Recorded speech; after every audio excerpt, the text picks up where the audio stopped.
Hi, and welcome to Fridays with Foster. I'm your host, Foster, and today I am trying a dirty chai, which may be the second time I've had one on these shows. I'm not really sure, but it's good. I got 2 shots. I think that's what really made the deal. It tastes a little chai-y, I think, if I didn't have the extra shot in there, so that's good. So Today, our topic is about what I like to call reentry.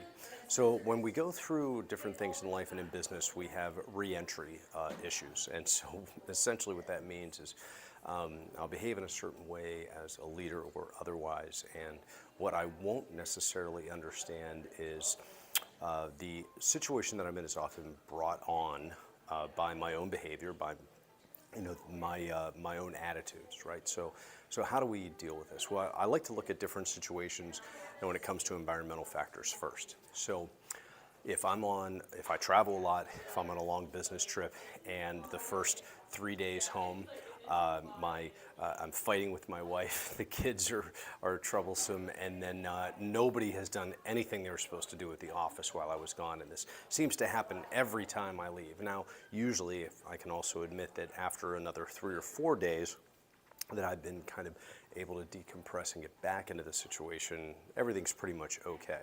So what I like to look at is, I call this reentry. So how can I make reentry smoother in both my home life and my work life, right? So whenever I go to a conference, or sometimes it can be as simple as when I have a meeting with the board of directors, how can I prevent negative behavior, negative feelings, or sometimes hyperactive feelings. I actually had somebody I used to work for years ago, and for some reason on Friday afternoon, they got all amped up and started talking about marketing, and we're doing this and we're doing that and getting all excited.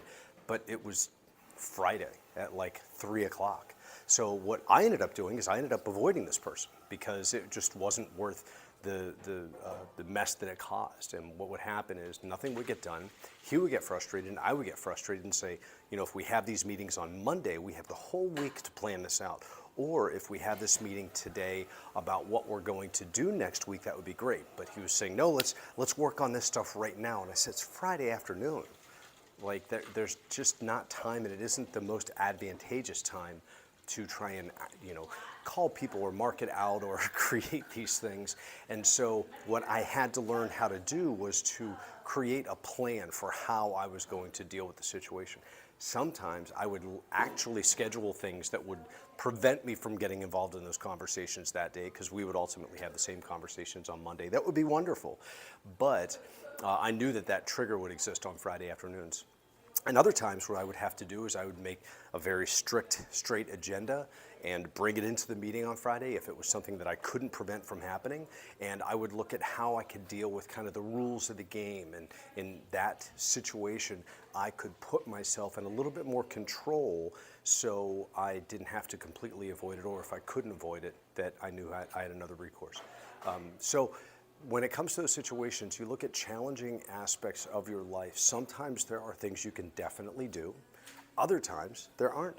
You actually have to deal with it or avoid the situation altogether. Sometimes you just need to prepare yourself. So if I'm doing a talk and I'm going on a 2-week trip, I know that it's going to be a bit weird when I come back into town, especially if I'm in a different time zone. I'm going to be tired, blah, blah, blah. How am I going to prepare myself for that? How will I prepare my wife and family for that? How will I prepare people at the office for that? If I've been up for 4 hours or 5 hours and I'm going to land at 5 or 6 a.m. in the morning and then end up in the office ready to fire and expecting people to be at the same level I'm at, that's not exactly fair. So just be aware of these things and look at where we can actually change our behavior to make reentry much easier. This is Foster with Fridays with Foster. Thanks for listening. Subscribe, click, do whatever my marketing person would tell you to below, share with others probably. And remember, life's too short to drink bad coffee.